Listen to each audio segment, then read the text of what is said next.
Okay. तर phylum कॉर्डेटाचे 3 सब phylum युरोकॉर्डेटा, सेफॅलोकॉर्डेटा आणि व्हर्टिब्रेटा.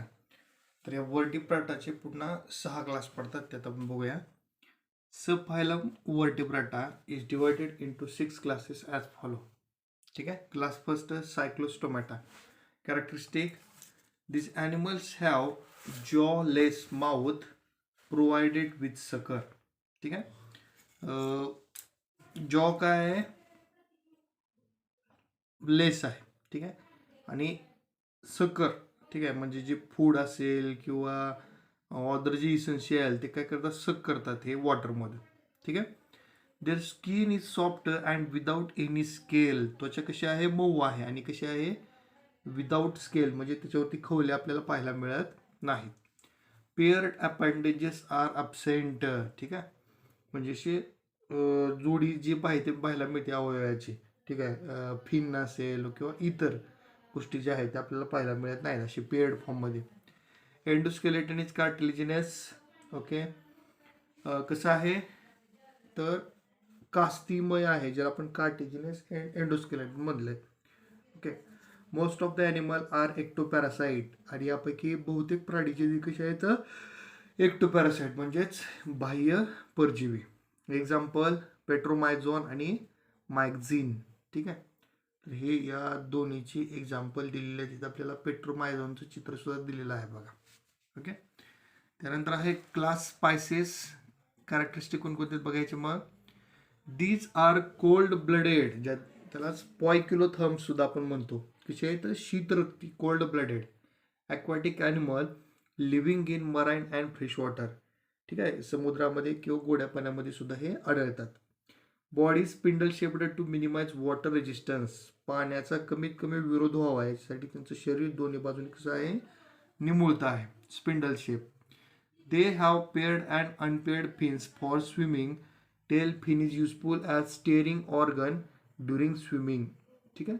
तर त्यांच्याकडे बघा, आधीच्या ह्याच्यामध्ये आपण पाहिलं तिथं कसं होते? पेड अपेंडेजेस नव्हते, पण इथं मात्र आहेत. कसे आहेत? काही पेड आहेत किंवा काही अनपेड फॉर्ममध्ये येतं. तुम्ही डायग्राममध्ये बघितलं तर तुमच्या लक्षात येईल. ठीक आहे. टेल फिन कसा पेअर्ड आहे, किंवा जो लॅटरल फिन आहे तो सुद्धा पेअर्ड आहे. पेक्टोरल फिन म्हणले त्याला. आणि कॉडल फिन पेअर्ड आहे, किंवा वेंट्रल फिन सुद्धा पेअर्ड आहे. पण पेल्विक फिन जो आहे तो कसा आहे? अनपेअर्ड आहे ते. ओके. कशासाठी वापरतो? याचा स्विमिंगसाठी. आणि टेल फिनचा वापर कशासाठी करतात? तर पाण्यामध्ये पोहत असताना दिशा बदलण्यासाठी याचा वापर केला जातो. Endoskeleton is in the form of scale and endoskeleton is either cartilaginous or bony. ठीक आहे. तर यांचं बाह्यची त्वचा जी आहे ती कशी आहे? खवल्याच्या स्वरूपात आहे. आणि आतमधल्या बाजूला आपल्याला बोन्स पाहायला मिळतात. ओके. रेस्पिरेशन कसं होतं? ऑकर्स विथ गिल्सच्या सहाय्यानं होतं. श्वसन जे आहे ते कल्ल्याद्वारे होतं. एक्झाम्पल कोणकोणते आहेत मग? Rohu, pomfret, sea horse, shark, electric ray, sting ray etcetera. ठीक आहे. तर इथं आपल्याला स्कॉलिडॉन डॉगफिशचं चित्र दिलेलं आहे. ठीक आहे. पुढचं आहे क्लास ॲम्फिबिया, ज्याला आपण उभयचर प्राणीवर्ग सुद्धा म्हणतो. These animals are strictly aquatic during larval life and perform only aquatic respiration, whereas they can live in water as well as on land during adult life and can perform aquatic as well as aerial respiration. ठीक आहे. तर बघा, सुरुवातीच्या अवस्थेत ह्यांची वाढ जी आहे किंवा ते फक्त आणि फक्त पाण्यामध्येच आढळतात. आणि त्यावेळेस ते कसं तर ॲक्वॅटिक रेस्पिरेशन, ज्याला आपण जलीय श्वसन म्हणतो, तशा पद्धतीने ते श्वसन करतात, रेस्पिरेशन. आणि ज्यावेळेस त्यांची पूर्ण वाढ होते त्यावेळेस ते जमिनीवर किंवा पाण्यामध्ये राहू शकतात. आणि ज्यावेळेस ते पाण्यामध्ये असतात त्यावेळेस ॲक्वॅटिक, आणि ज्यावेळेस ते टेरेस्ट्रियल म्हणजे जमिनीवरती असतात त्यावेळेस ते एरियल रेस्पिरेशन करतात. ठीक आहे. They have 2 pairs of appendages. Digits are without claws. ठीक आहे. तर यांच्याकडे प्रत्येक अवयवाची जोडी आहे. ठीक आहे. आणि यांचे जे काय म्हणू आपल्याला, जे डिजिट्स आहेत त्याच्यावरती आपल्याला नखं आढळत नाहीत, clothes. Okay. Endoskeleton exoskeleton is absent. Skin is without any derivative and usually kept moist for respiration. ठीक आहे. बाह्य कंकाल जे आहे ते नाही. ठीक आहे. त्वचा मऊ आहे, आणि श्वसनासाठी नेहमी ती ओली ठेवली जाते. External ear is absent for tympanum is present. ठीक आहे. तर बघा बाह्य कर्ण जे आहे ते नसतात. बघा आपण डायग्राममध्ये सुद्धा बघितला, जो फ्रॉग किंवा टोड आहे त्याच्यामध्ये कान जे आहेत आपल्याला दिसत नाहीत. ओके. पण कर्णपटल जे आहे ते पाहायला मिळतं. Neck is absent, eyes are prominent with eyelids. ठीक आहे. मान नाही आहे यांना. ओके. आणि डोळे कसे आहेत तर कवर्ड केलेले आहेत, म्हणजे ते पाण्यामध्ये सुद्धा क्लिअरली व्ह्यू करू शकतात किंवा जमिनीवरती सुद्धा पाहू शकतात. आयलिड्स, डोळ्यांच्या पापण्या झाकलेल्या, म्हणजे कवर्डिंग आहे त्याचं एक प्रकारचं. Example frog, toad, salamander etcetera. ठीक आहे. डायग्राममध्ये फ्रॉग आणि टोड तुम्हाला दिलेला आहे. ठीक आहे. त्यानंतर आहे क्लास रेप्टिलिया. काय सांगितलं डिस्क्रिप्शन बघा. According to the course of animal evolution, these are first true terrestrial animals with creeping movement. ठीक आहे. तर बघा प्राण्यांची जी उत्क्रांती झाली त्यामधले पूर्णपणे म्हणजे क्रिपिंग ॲनिमल्स म्हणजे सरपटणारे जे पहिले प्राणी होते त्यामध्ये यांचा नंबर येतो. These are cold blooded poikilotherms animal. कसे आहेत हे पण शीतरक्ती कोल्ड ब्लडेड आहेत. They creep on the land as their body cannot be lifted up. तर ते जमिनीवर का सरपटतात तर ते त्यांचं शरीर उचलू शकत नाहीत. Their skin is dry and scaly. त्यांची त्वचा कशी आहे कोरडी आहे आणि कशी आहे स्केली म्हणजेच खवलेयुक्त. Neck is present between head and trunk. तर बघा शरीर आणि त्यांचं डोकं जे आहे ह्याच्यामध्ये मान आपल्याला पाहायला मिळते. External ear is absent. ठीक आहे. इथं सुद्धा बाह्य कर्ण नाही. Digits are provided with claws. ठीक आहे. तर त्याचे जे हात आहेत त्यांना नख असतात. ठीक आहे. म्हणजे वेग घेण्यासाठी किंवा जमीन उकरण्यासाठी किंवा सपोर्टसाठी त्याचा वापर होतो ते एका जागेवर स्थिर राहण्यासाठी. एक्झाम्पल बघा टॉर्टॉइज, लिझार्ड, स्नेक एटसेट्रा. कासव, पाल, साप, सरडा, सुसर अशी त्याची एक्झाम्पल आहेत. तर डायग्राममध्ये वॉल लिझार्डचं आपल्याला तिथं एक्झाम्पल दिलेलं आहे बघा त्यांनी. ठीक आहे. पुढचा क्लास आहे क्लास एव्ज. त्याची माहिती बघा. Characteristic, these vertebrates are completely adapted for aerial life. ठीक आहे. तर ह्यांचं जी काय म्हणूया आपण ह्यांनी त्यांचे पूर्ण जी हॅबिटॅट आहे ठीक आहे ते कशासाठी तर एरियल लाईफसाठी उपयुक्त आहे. म्हणजे जे काही चेंजेस झाले ते त्या दृष्टिकोनातून त्यांच्यामध्ये झालेले पाहायला मिळतात. These are warm-blooded homeotherms, that is, they can maintain their body temperature constant. हे कसे आहे वॉर्म ब्लडेड म्हणजेच उष्ण रक्ती आणि ते त्यांच्या शरीराचे तापमान स्थिर ठेवू शकतात. Their body spindle shape to minimise air resistance during flight. हवेमधून उडत असताना वाऱ्याचा कमीत कमी विरोध व्हावा त्यामुळे त्यांचं सुद्धा शरीर कसं आहे दोन्ही बाजूने निमुळतं आहे.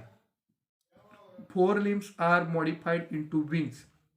Digits are covered with scales and bear claws. ठीक आहे. तर पुढच्या जी उपांग आहे त्यांचं कसं पंखामध्ये रूपांतर झालेलं आहे आणि त्यांची जी बोट आहेत ते त्यांच्यामध्ये आपल्याला खवले आणि नख सुद्धा पाहायला मिळतात.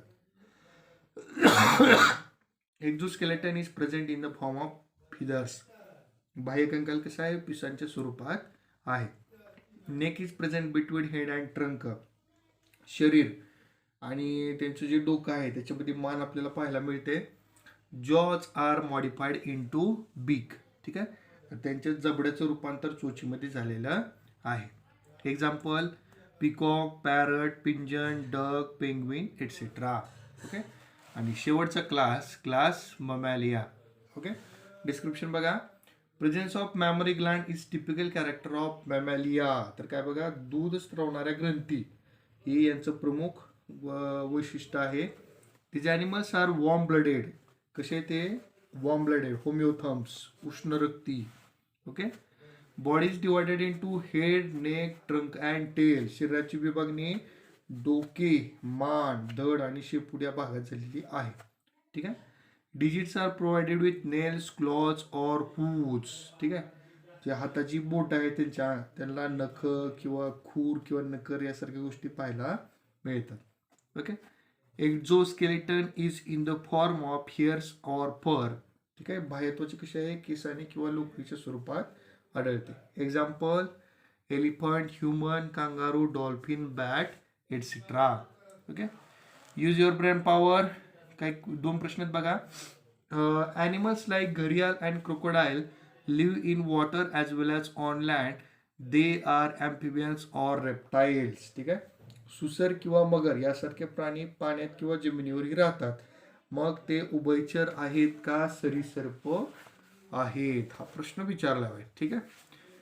तर एक लक्षात घ्या, आता ॲम्फिबियन्स आणि रेप्टाईल्सची जर आपण कॅरेक्टर बघितली तर एक लक्षात घ्या, ॲम्फिबियन्स कसे असतात, ते त्यांचं श्वसन जे आहे ते त्वचेच्या सहाय्यानं पाण्यामध्ये करतात आणि जमिनीवर असल्यावर लंगच्या सहाय्याने करतात. पण इथं जे उदाहरण दिलं आहे आपल्याला, घरियाल ज्याला आपण सुसर किंवा क्रोकोडाईल म्हणजे मगर म्हणतो, ते त्यांचं श्वसन कसं करतात, लंग्सच्या सहाय्यानं किंवा थ्रू द नॉस्ट्रिल. ओके. आणि आणखीन एक गोष्ट म्हणलं तर हे ॲम्फिबियन नाही. त्याचं कारण का, तर हार्ड स्किन जे आहे ते ॲम्फिबियनमध्ये पाहायला मिळत नाही. आणि दुसरा प्रश्न आहे, animals like whale, walrus live in water ocean whether they are included in species or mammalia. ठीक आहे. देव, मासा व वालरस हे पाण्यात समुद्रात राहणारे प्राणी मत्स्य वर्गात समाविष्ट असतील की सस्तन वर्गात. ठीक आहे. तर काय उत्तर आहे बघायचं मग, की बेल आणि वॉलरस जे आहेत ते जलीय आहेत किंवा समुद्रामध्ये आढळणारे मॅमल्स आहेत, हे लक्षात घ्या. ते पायसेस मध्ये येत नाहीत. त्याचं रिझन काय दिलं बघा, तर त्यांना गिल स्लिट जी आहे ती नाही. ओके. पाण्यामध्ये विरघळलेला ऑक्सिजन घेण्यासाठी. ओके. किंवा त्यांच्या शरीरावरती स्केल्स म्हणजे खोली जे आहेत आपल्याला पाहायला मिळत नाहीत किंवा ते अंडीही घालत नाहीत. ओके.